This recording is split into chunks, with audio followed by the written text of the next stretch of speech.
3P itu apa sih? Di sini aku bakal jelasin 3P. Kenapa kita harus menerapkan 3P?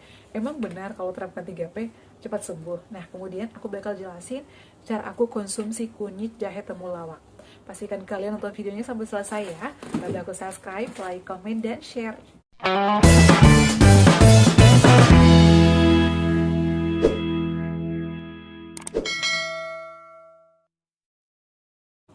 Assalamualaikum warahmatullahi wabarakatuh. Halo semuanya, kembali lagi di channel aku Adeva dan Bunda. Apa kabarnya teman-teman? Semoga semuanya sehat selalu ya.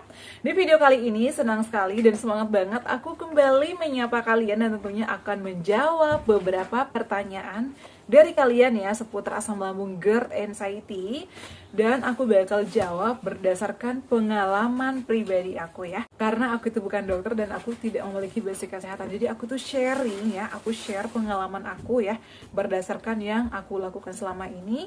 Kalau aku cocok, kalau udah aku lakukan, baru aku share ke kalian ya. Nah, dan di video kali ini juga aku mengingatkan ya, karena kemarin itu banyak banget yang nanya, Bunda, tips puasa gimana ya? Apakah kita bisa melaksanakan puasa Rajab? Karena ini kan lagi puasa Rajab ya.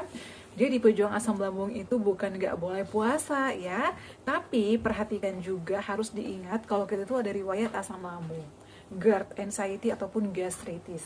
Jadi puasa itu adalah hanya orang-orang yang mampu dan juga sehat. Jadi kalau misalnya kita paksain puasa, itu juga akan membahayakan diri kita ya. Kecuali misalnya udah sembuh nih, udah gak ada sensasi, bismillah aku puasa.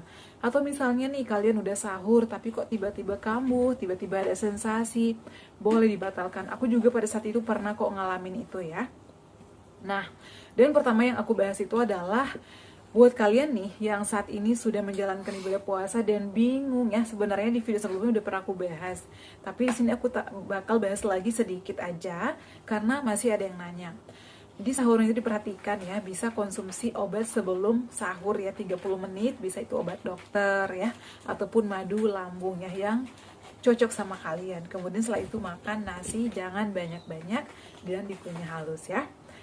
Nah, langsung aja di video kali ini aku bakal bahas pertanyaan dari beberapa orang. Sama banget Bun dengan rasanya. Jadi sensasi-sensasi yang aku share selama ini itu adalah banyak yang ngalamin ya. Karena namanya asam lambung GERD anxiety psikosomatis ya. Apalagi kalau misalnya udah ada keluar nih hasilnya, ternyata ada gastritis ya, ada radang misalnya, atau ada tukak. Itu pasti hasilnya hampir sama ya sensasinya. Ada perih, ada bega, ada sendawa, ada ngap, dan lain sebagainya. Nah, dan di sini aku bakal jawab, Kak, maksud dari 3P-nya itu apa sih? Nah, ini pertanyaan atas nama Sulhanaina. Semoga Kak Sulhanaina nonton video ini. Jadi, kalau saat ini katanya udah ada yang 4P lah, 5P lah, tapi aku tuh selalu camkan di diri aku kalau aku harus menjalankan atau menerapkan 3P meskipun aku udah sembuh. Kenapa? Karena 3P ini penting. Apalagi kita yang udah ada riwayat asam lambung, udah ada riwayat gastritis. Karena asam lambung GERD itu bisa kambuh kapan aja, ya. Ada yang udah sembuh bertahun-tahun, ada yang udah sembuh berbulan-bulan, ada juga yang baru sembuh berminggu-minggu ya, misalnya baru 2 minggu sembuh, kambuh lagi karena dia lupa sama 3P-nya. Karena keenakan, terlena dengan makanan-makanan yang enak, kayak gorengan, sambal, bakso, junk food, dan lain sebagainya. Jadi itu lupa kalau dia pernah punya riwayat asam lambung, akhirnya kambuh lagi. Dan di live TikTok aku malam ini kebanyakan udah sembuh tapi kambuh lagi. Dan buat kalian nih yang pengen interaksi langsung dengan aku, boleh gabung ya di TikTok aku, namanya nolawaod21. Aku setiap hari live ya, pagi dan juga sore, kadang sejam-sejam ya, pagi atau siang sejam, malam sejam. Jadi kalian boleh follow TikTok aku nolawaod21. Untuk Instagram aku noladarhum_waod. Seperti itu ya. Nah, jadi 3P ini adalah, yang pertama itu adalah pola makan ya. Kenapa pola makan? Karena asam lambung itu bisa kambuh karena makanan kita itu biasanya sembarangan ya. Bukannya nggak boleh, tapi jangan berlebihan. Misalnya nih makan gorengan, udah 2 makan gorengan tapi masih mau lagi. Makan sampai 10. Nah, dan itu sering. Itu bisa membuat asam lambung kita naik lagi. Kemudian makannya banyak. Biasanya kan makannya sepiring, karena makannya telat, makan 2 piring sampai 3 piring. ya. Jadi pola makannya, menu-menunya juga harus diperhatikan ya. Itu yang pertama. Kemudian yang kedua adalah pola pikir. Jadi pola pikir ini sangat penting. Kenapa? Karena pikiran itu sangat berhubungan erat dengan pencernaan kita. Jadi kalau misalnya nih kita stres sedikit, kita nangis, baperan, ya, dikit-dikit nggak enakan, pasti sensasinya muncul. Jadi meskipun kamu udah taat nih sama pantangannya, udah taat sama makanannya, aku itu hanya makan yang direbus-rebus, Bun. Aku tuh hanya makan nasi putih sama kecap, Bun. Tapi dia stres setiap hari, dia galau setiap hari, dia nangis. Jadi itu bakalan kambuh-kambuh, nggak bakalan sembuh. Jadi pikiran juga harus dikontrol, ya. Yang ketiga itu adalah pola hidupnya. Pola hidupnya itu harus diperhatikan juga, harus menerapkan pola hidup sehat. Maksudnya ini gimana? Jadi selain pola makan, pola pikir juga pola hidup. Biasanya nih teman-teman ya, kita itu udah makannya banyak, ya, kemudian udah suka makan gorengan, makan cabai, tapi malas olahraga, ya, malas olahraga, malas gerak. Pulang kerja, nyampe rumah makan, habis makan tidur. Nah, itu juga bisa membuat kita sering kambuh. Jadi, ini semuanya harus terarah ya, harus dijalankan. Kemudian, pola hidup ini juga harus perhatikan. Misalnya nih, udah capek kerja seharian, ya. Udah capek kerja seharian, nyampe di rumah, nyapu, ngepel, nyuci piring, jadi itu nggak ada istirahatnya. Jadi harus sayang sama badan kita juga butuh istirahat. Meskipun nih misalnya lagi numpuk, kayak cucian ya, ataupun mungkin belum masak, jadi istirahat dulu sejenak 30 menit ya. Aku kadang selonjoran sambil rebahan ya, tiduran, istirahat sebentar aja.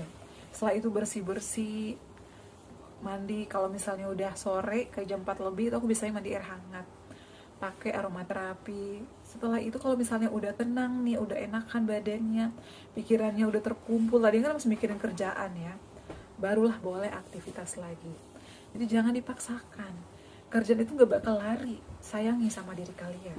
Kayak gitu ya. Nah, kemudian pola hidupnya juga harus perhatikan pola tidurnya.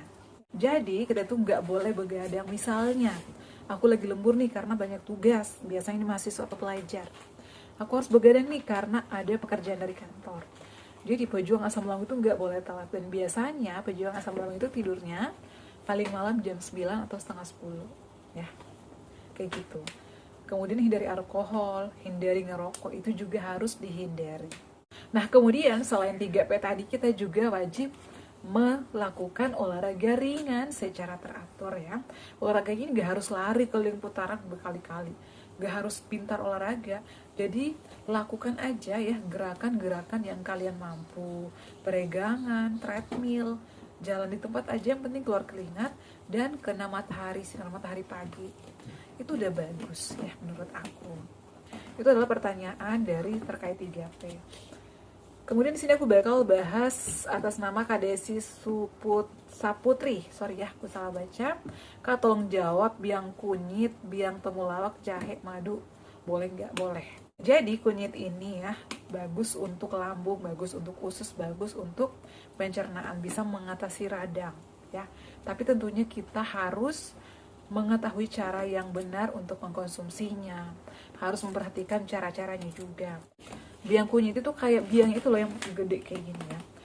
Jadi kunyit ini bagus karena ada kandungan antioksidan, itu anti peradangan, jadi bisa dikonsumsi. Temulawak juga bagus, jahe juga bagus. Tapi saran aku perhatikan cara konsumsinya. Ada 2 versi menurut aku ya, atau bisa 3 versi. Nah, di sini aku bagi 3 versi untuk konsumsi kunyit, jahe, temulawak, atau madu. Yang pertama, menurut pengalaman orang-orang dan udah aku coba nih. Pertama, awal-awal aku coba itu adalah kunyit, jahe, aku parut, aku peras, aku minum ya. Itu dalam keadaan perut kosong. Setelah minum itu sensasinya luar biasa. Perih, perutku kayak diperas, ngap sampai keringatan. Ternyata nggak cocok, teman-teman. Kenapa? Karena aku itu ada radang. Jadi yang cocok itu adalah cara kedua dan ketiga. Cara kedua dan ketiganya adalah yang kedua, bisa diiris tipis-tipis kunyitnya, jahenya, temulawaknya.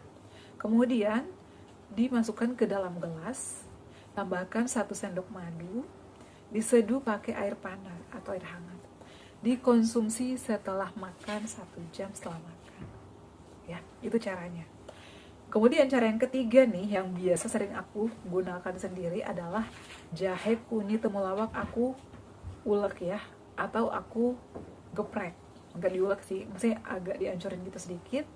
Kemudian direbus, rebusnya selama 5 menit atau 7 menitan ya. Tambahkan gula aren atau madu, boleh ya, tapi dikonsumsi juga setelah makan. Jadi jangan dalam keadaan perut kosong agar tidak menimbulkan sensasi lagi.